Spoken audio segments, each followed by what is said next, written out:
Time now for Table Talk as we welcome in Sal Licata and John Jastremski. And folks, let's start with Justin Verlander, who wasn't bad, but Sal, at this point, the Mets need a whole lot more than not bad from Justin Verlander. Yeah, it stinks to be giving up a 3-0 fastball right down the plate and you give up a game-changing 2-run homer to Bregman there. It just can't happen. So, look, the fact that the Mets have won once, where they've won back-to-back games with Max Scherzer and Justin Verlander on the mound, that just can't happen. We're mid-June. This team was built on that. This could have been the second time that they achieved that goal, which shouldn't have been so hard to come by, JJ. And again, Verlander disappoints. So again, tough team. I understand that on the road. One mistake really, going up against Valdez. You know it's going to be hard to score some runs. Verlander wasn't good enough yet again. Yeah, we haven't seen Cy Young Justin Verlander. And anytime you think he's about to really turn a corner, you think about that start he had against Cleveland. All right, this is where the real Verlander is going to show up. He goes back in the tank. This start against the Yankees, even though he wasn't brilliant, it still was shutout baseball for the most part for 5 innings until he faltered in the 6th.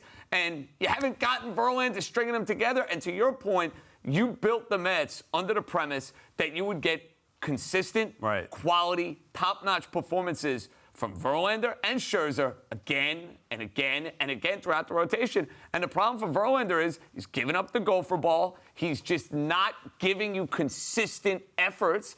And he's not pitching like the guy they're paying him to be. He is pitching right now like a pedestrian, average starting pitcher. And if that's the case, the Mets are totally cooked. Oh, that's absolutely true. But even if we saw Cy Young Verlander in this one, it might not have been enough because for 7 innings at least, JJ, the Mets were overmatched by Framber Valdez. 100%. And listen, Valdez is one of the best pitchers in all baseball. And I'm used to that guy shutting down the Yankees. Now, that's not saying much these days, Sal, because everybody's shutting down the Yankees. But you think about the Yankees when they're at their peak, this is a guy who has given them fits. He changes speeds. He goes deep into ball games. And he has really taken on that mantle for Houston as far as being the ace of their staff. And that's why they were very comfortable, even though Justin Verlander was a great pitcher for them and won the Cy Young a year ago and won a couple of World Series. They knew, because they trust their organization, they trust their process, they trust their development. Okay, we're going to say goodbye to one ace. We're going to develop another. See, the problem is not necessarily losing on any given night to Framber Valdez and the Houston Astros. It happens. Even Justin Verlander going to get touched up,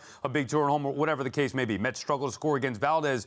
The problem is they need to win these games now because they can't beat the Cardinals in a series, or they can't beat the Cubs or Rockies. So that's the issue. What are we really doing here? We're reacting to a loss against a great pitcher, a very good team on the road. Like, that happens, but because the Mets have dug themselves such a hole, they can't allow it to happen. So they've got to be better. Bottom line, I don't care who's pitching. You got to figure out a way to make it happen, and they didn't.